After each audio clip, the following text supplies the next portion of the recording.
Salut à tous et bienvenue, c'est Jean-Mi. Aujourd'hui on va parler de Kone. Kone est un jeu passionnant de Gianpaolo Rasino. Il est illustré par Micropro Perzi. Le jeu est édité en français par Happy Meeple Games. C'est un jeu pour 1 à 4 joueurs, des durées parties de 20 à 35 minutes à partir de 10 ans. Dans Kone, vous êtes un éleveur de lapins et votre objectif est de construire la meilleure ferme possible en plaçant stratégiquement vos cartes sur une grille de 3 par 3. Mais attention, chaque carte a ses propres règles de placement. À la fin de la partie, vous allez marquer des points de différentes manières avec les cartes que vous avez posées, grâce à des objectifs de fin de partie, aux icônes de magasin, aux différentes ressources que vous avez accumulées. Mais attention, certaines cartes peuvent vous faire perdre des points si vous les gardez jusqu'à la fin de la partie. Un jeu rapide, malin et stratégique, parfait pour les amateurs de placement et d'optimisation. Allez, on va voir comment ça se passe. Et on se retrouve avec le matériel. Donc là, ce que je vais faire, c'est que je vais expliquer les règles du jeu, puis ensuite, je vous donnerai mon avis sur ce dernier. Dans Kone, vous incarnez un éleveur de lapins, et vous devez organiser votre propre ferme en plaçant judicieusement vos lapins. Dans le jeu, chaque joueur doit établir sa ferme de lapins en disposant des cartes lapins dans une grille de 3 par 3 devant lui, en respectant des règles spécifiques de placement indiquées sur chaque carte. À la fin du jeu, chaque joueur va marquer des points de victoire selon les critères suivants. Les points qui sont affichés sur les cartes, les points de fin de partie présents sur certaines cartes, les icônes de magasin et les ressources restantes. Mais attention, certaines cartes peuvent vous infliger des malus qui seront soustraits de votre score final. Et à la fin, le joueur avec le plus grand nombre de points de victoire remporte la partie et devient le meilleur éleveur de lapins. Là, j'ai déjà fait une mise en place pour 2 joueurs, mais je vais vous expliquer comment se passe la mise en place. Vous allez mélanger toutes les cartes lapins pour former la pioche et vous la placez face cachée au centre de la zone de jeu. Vous placez les différentes ressources par type et vous les laissez à portée de tous les joueurs. Chaque joueur va recevoir une ressource de chaque ainsi qu'une aide de jeu. Vous distribuez 5 cartes à chaque joueur. Chaque joueur en choisit une et passe les cartes restantes au joueur à sa gauche. Vous répétez cette opération jusqu'à ce que chaque joueur ait 4 cartes en main. Puis vous défaussez les cartes restantes en les plaçant face visible sur la pile de défausse. Vous piochez 3 cartes pour constituer un marché en dessous de la pioche. Le joueur qui a dernièrement caressé un lapin commence la partie et le jeu continue dans le sens de l'aiguille d'une montre. Dans l'improbable situation où personne n'a caressé un adorable lapin, vous choisissez un premier joueur au hasard et vous lui donnez le jeton premier joueur. Avant d'aller plus loin dans l'explication des règles, je vais vous expliquer comment fonctionnent les cartes. Ici, vous avez les couleurs de fourrure. Ici, les points de victoire. Ici, le coût en ressources, le genre du lapin, les règles de placement, ce qu'on appelle le coupon, la valeur marchande, et ici, le logo du magasin. Comme vous le voyez, toutes les cartes n'ont pas forcément un logo de magasin. Comment se passe un tour de jeu? Lors de son tour, chaque joueur peut choisir une seule des actions suivantes. Se réapprovisionner, jouer des cartes lapins, ou bien s'agrandir. Une fois qu'un joueur a effectué son action, le tour passe au joueur suivant dans le sens des aiguilles d'une montre. La première action possible est donc se réapprovisionner. Le joueur peut défausser une ou plusieurs cartes de sa main. Ensuite, il peut piocher des cartes, soit depuis le marché, soit depuis la pioche, jusqu'à avoir 4 cartes en main. Si la pioche est vide, vous la prenez, vous mélangez toutes les cartes de la défausse pour former une nouvelle pioche. À savoir, les cartes piochées lors de l'action de réapprovisionner ne peuvent pas être défaussées à nouveau durant le tour où vous les récupérez. Le joueur peut également, lors de l'action de réapprovisionner, réserver des cartes de sa main, en les plaçant face visible devant lui, maximum de 2 cartes. Ensuite, il peut piocher des cartes du marché ou de la pioche, jusqu'à de nouveau 4 cartes en main. Après avoir acquis de nouvelles cartes, le joueur prend 2 ressources de l'approvisionnement général et les place devant lui. À la fin du tour, si nécessaire, vous piochez des cartes pour réapprovisionner le marché et le ramener au nombre de 3. C'est-à-dire que si c'est à moi de jouer, imaginons, je décide de réserver cette carte-là, je vais défausser celle-là, je pourrais prendre une ici, ainsi qu'une là. Et à la fin de mon tour, je remets une carte et je prends les ressources. Donc j'aurai 4 cartes dans ma main et une carte réservée devant moi. L'autre action possible est jouer des cartes lapins. Le joueur peut échanger les cartes lapins déjà jouées dans sa ferme. La ferme est la grille de 3 par 3 que vous constituez devant vous. Les cartes en main ou réservées par contre ne peuvent pas être échangées. Sur chaque carte lapin, il est précisé ce que le joueur reçoit en cas d'échange. C'est ici, au niveau de la valeur marchande. Les cartes lapins échangées sont retirées de la ferme du joueur et placées dans la défausse. Laissez les espaces laissés par les cartes échangées vides. Ne déplacez pas les cartes lapins restant dans la ferme. Ces espaces peuvent être remplis plus tard dans la partie en plaçant de nouvelles cartes lapins. Le joueur peut ensuite jouer jusqu'à 2 cartes lapins dans sa ferme provenant de sa main et ou des cartes réservées, s'il peut payer le coût en ressources spécifié sur le côté droit de la carte. Il place alors les ressources dans la réserve générale. Si le joueur ne possède pas une ou plusieurs ressources requises pour jouer la carte, il peut payer n'importe quelle 2 ressources à la place pour remplacer. Par exemple, celle-là me demande cette ressource-là. Si je ne l'ai pas, je pourrais jouer 2 ressources comme ceci. Les cartes lapins placées doivent être adjacentes, et non pas en diagonale, à une carte présente dans la ferme, à l'exception du premier tour. Les cartes à lapins ne peuvent être placées que s'ils respectent les règles de placement spécifiées sur la carte que le joueur place et sur toutes les cartes adjacentes. Je vais faire un peu de place que cela pour vous montrer un exemple. Imaginons que ce soit à moi de jouer et que j'ai ces cartes-là en main. Au premier tour, je vais décider de jouer celle-là. Ici, il y a donc la condition pour les cartes qu'il y aura autour, et quand je la pose, il faut donc qu'il n'y ait aucun mal autour de celle-là. Donc par exemple, j'ai cette carte-là, je paie également les ressources, il faut qu'il n'y ait non plus aucun mal, la pose est correcte. Mais par exemple, avec cette carte-là, je ne pourrais pas la poser, car elle demande les deux de n'avoir aucun mal autour, donc je ne peux pas. Lui, le mâle, demande aucun mal autour de lui, un lapin avec la fourrure blanche autour de lui. Ce sont les différentes conditions de pose que vous retrouvez lorsque vous faites votre grille de 3 par 3. Et à chaque fois, vous devez respecter les conditions de pose des différentes cartes. Une autre action qui est une action alternative lors de cette action-là, est de placer une hutte à lapin. Pendant son tour, le joueur peut placer une carte face cachée dans sa ferme en tant que hutte à lapin au coût de 2 ressources de son choix. C'est-à-dire que je pourrais décider de poser lui comme ceci, pour 2 ressources de mon choix. Et la carte hutte à lapin jouée, le joueur ne peut pas jouer d'autres cartes lapin pendant ce tour. Carte placée à côté d'une hutte à lapin ignore toutes les règles de placement, sauf indication contraire sur la carte elle-même. Ici, comme vous le voyez, certaines cartes lapin possèdent des capacités spéciales, que l'on appelle coupons. Quand il écrit immédiatement, vous l'activez lorsqu'elles sont placées dans la ferme. Si la première carte placée dans le tour a cette capacité, vous la résolvez avant de placer une deuxième carte. Certaines de ces capacités permettent au joueur d'échanger des cartes lapin réservées. Toutes les cartes lapin spécifient ce que le joueur reçoit en cas d'échange. La carte lapin échangée et retirée de la ferme est placée dans la défausse. L'activation de cette capacité n'est pas obligatoire. Vous trouverez, comme ici dans le jeu, 6 cartes lapin sauvages. Bien qu'elles soient jouées comme n'importe quelle autre carte lapin, elles n'ont pas de jar et ne fournissent pas de points de victoire à la fin lorsqu'elles sont placées dans votre ferme. Si à la fin de votre tour de cette action vous avez plus de 4 cartes en main à raison d'une capacité, comme un échange ou un coupon, vous devez défausser les cartes jusqu'à en avoir 4. Les cartes réservées ne comptent pas dans votre limite de main. À la fin du tour, s'il manque des cartes dans le marché, vous vous réapprovisionnez pour qu'il y ait de nouveau 3 cartes. Et finalement, il y a l'action d'agrandissement. Dans cette action, le joueur peut activer toutes les capacités des coupons, des cartes lapin dans sa ferme qui spécifient agrandissement dans l'ordre de son choix. C'est indiqué ici.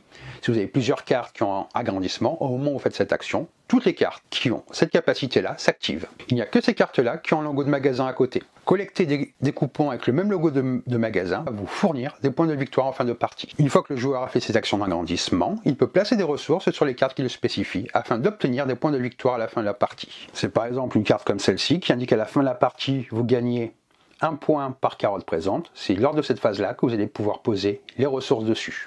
Il n'y a pas de limite au nombre de ressources qui peuvent être placées sur ce genre de carte, mais un joueur n'est autorisé à placer qu'une seule ressource par carte durant son tour, sauf indication contraire d'une capacité. Si à la fin du tour, encore une fois, le joueur a plus de 4 cartes en main, en raison d'une capacité, il doit défausser jusqu'à avoir 4 cartes. Les cartes réservées ne comptent pas non plus. Que sont les cartes réservées? Un joueur peut avoir, à tout moment de la partie, un maximum de 2 cartes lapin réservées. Il ne peut les réserver qu'en choisissant l'action de réapprovisionner. Les cartes réservées peuvent être jouées dans la ferme du joueur lorsque l'action jouer des cartes lapin est choisie, de la même manière que les cartes en main. Réserver des cartes lapin permet au joueur d'avoir plus d'options lors du placement des cartes lapin dans sa ferme. Cependant, contrairement aux autres cartes en main, si ces cartes ne sont pas placées dans la ferme à la fin de la partie, elles compteront pour moins de points de victoire lors du comptage des points finaux. Certaines capacités des cartes lapin permettent au joueur d'échanger des cartes réservées, ce qui lui permet de gagner ce qui est indiqué dans l'élément échange. La carte lapin réservée échangée est retirée et placée dans la défausse. Comment fonctionnent les coupons maintenant? Vous voyez ici, ce sont, comme je vous disais, les coupons. Il y a 3 types de coupons. Il existe ceux de fin de partie, ceux immédiatement et ceux pendant l'agrandissement. Les coupons de fin de partie sont activés lors du comptage des points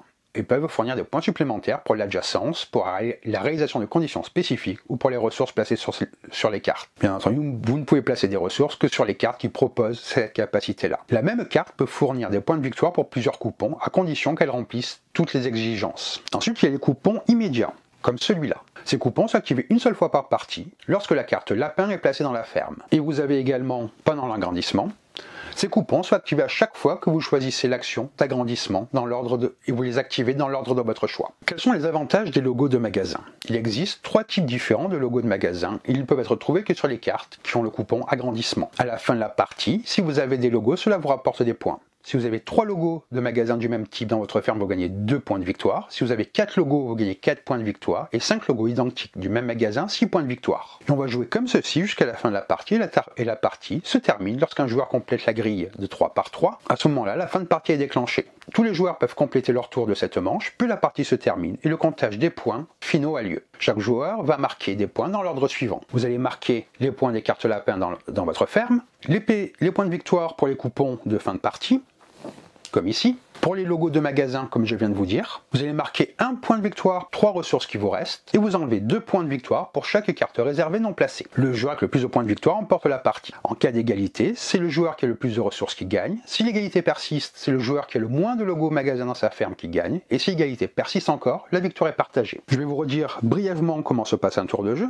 Lors de votre tour, vous avez le choix entre l'une des 3 actions suivantes. Réapprovisionner, vous allez défausser des cartes non désirées, piocher des cartes jusqu'à en avoir 4 en main, vous allez pouvoir réserver des cartes, prendre des cartes jusqu'à en avoir 4 en main, et à la fin, vous prenez 2 ressources de votre choix. Vous avez ensuite la possibilité de faire l'action de jouer des cartes lapins. Vous allez vendre des cartes lapins de votre élevage et vous appliquez ce qui est écrit au niveau de la vente. Vous pouvez placer jusqu'à 2 cartes lapins en payant les ressources ou placer un clapier. Vous allez défausser toutes les cartes de votre main jusqu'à en avoir 4 maximum en main. Et finalement, l'autre action que vous pouvez faire est l'action d'agrandir. Vous activez les coupons d'agrandissement, vous placez des ressources sur les cartes qui l'autorisent, une ressource par carte, et vous défaussez toutes les cartes supplémentaires de votre main pour en avoir un maximum de 4 en main. Et vous jouez comme ceci jusqu'à la fin de la partie. Le jeu propose également une variante solo. Pour le mode solo, vous devez essayer d'agencer votre élevage en tentant de marquer le plus de points possible en exactement 9 tours de jeu. Les règles du jeu restent pour l'essentiel identiques au mode multijoueur, à l'exception de légères modifications, comme je vais vous l'expliquer. Lors de la mise en place, vous prenez 6 cartes de la pioche, vous en choisissez 4 à garder en main et vous défaussez les 2 autres.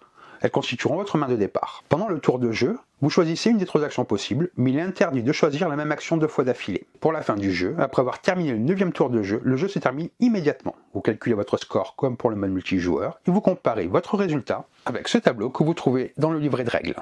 Vous trouverez également, à la fin du livret de règles, si vous avez le moindre doute, un rappel des différentes iconographies qui est très bien fait et qui est très pratique, même si vous verrez, ça rentre très facilement en tête. Maintenant que je vous ai expliqué les règles du jeu, je vais vous donner mon avis sur ce dernier. Kone est un jeu de société qui se distingue par son approche originale et captivante de la gestion d'une ferme de lapins. Dans ce jeu, chaque joueur prend le rôle d'un fermier de lapins avec l'objectif ultime de créer la ferme la plus réussie en accumulant les points de victoire. Le jeu se distingue par sa combinaison parfaite entre stratégie, gestion de ressources et optimisation du placement des cartes. Kone parvient à allier simplicité et profondeur de jeu en offrant une expérience riche et immersive qui ne manquera pas de plaire aux amateurs des jeux de gestion. Le principe du jeu repose sur la création d'une ferme de lapins dans un espace de 3x3 où chaque carte jouée doit être placée selon des règles spécifiques. Les joueurs vont devoir choisir judicieusement leur action pour maximiser leur production de points de victoire qui peuvent provenir de plusieurs sources. Les cartes lapins, les coupons, ainsi que les logos des magasins, et les ressources restantes à la fin du jeu.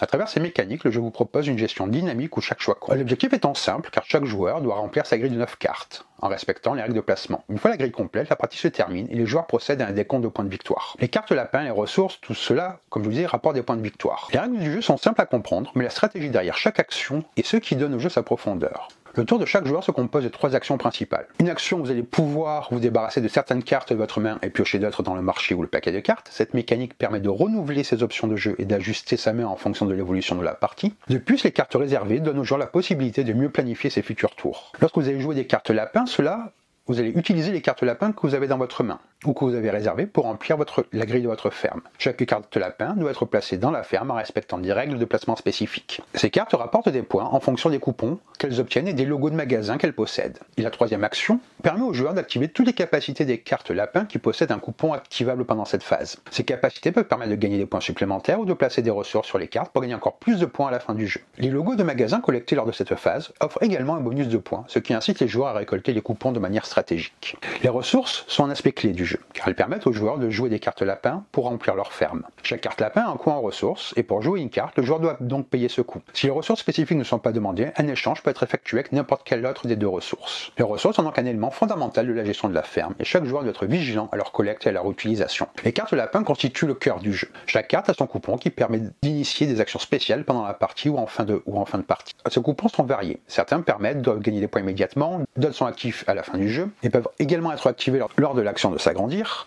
Le jeu propose également des cartes spéciales comme les cartes lapins sauvages qui n'ont pas de genre et ne rapportent pas de points directement, mais qui peuvent être utilisées de manière stratégique pour remplir les critères de placement spécifiques. Une autre dimension intéressante des cartes lapins est qu'elles peuvent être échangées ou réservées pour des tours ultérieurs. Cela introduit une grande flexibilité stratégique car les joueurs peuvent prendre des décisions à court terme tout en planifiant leur action future. Cette possibilité de réservation de cartes offre également de nouvelles stratégies à ceux qui préfèrent anticiper les tours à venir. Kone est un jeu qui offre des parties relativement rapides avec une durée entre 20 et 40 minutes. Cette durée de jeu relativement courte enfin un excellent choix pour des sessions de jeu rapides ou pour jouer plusieurs parties en une seule soirée. De plus, le jeu reste intéressant même après plusieurs parties, grâce à la diversité des cartes et des stratégies possibles. Le jeu est destiné à un public à partir de 10 ans, ce qui en fait une option idéale pour les familles, les groupes d'amis et les joueurs débutants. Bien que les règles soient simples à comprendre, les possibilités stratégiques sont profondes, ce qui le rend également attrayant pour des joueurs plus expérimentés. La flexibilité des actions et la variabilité des cartes garantissent que chaque partie sera différente, offrant ainsi une grande rejouabilité. En résumé, Kone est un jeu de gestion de ressources et de placement de cartes exceptionnel qui propose une combinaison parfaite de simplicité, de stratégie et de rejouabilité. Sa mécanique de jeu fluide et ses multiples voies vers la victoire garantissent que chaque partie offre une nouvelle expérience. Le jeu est accessible tout en offrant suffisamment de profondeur pour plaire aux joueurs plus stratégiques. Si vous aimez les jeux où la planification à long terme, la gestion de ressources et les choix tactiques sont essentiels, alors Kone est un jeu que vous ne devriez pas manquer.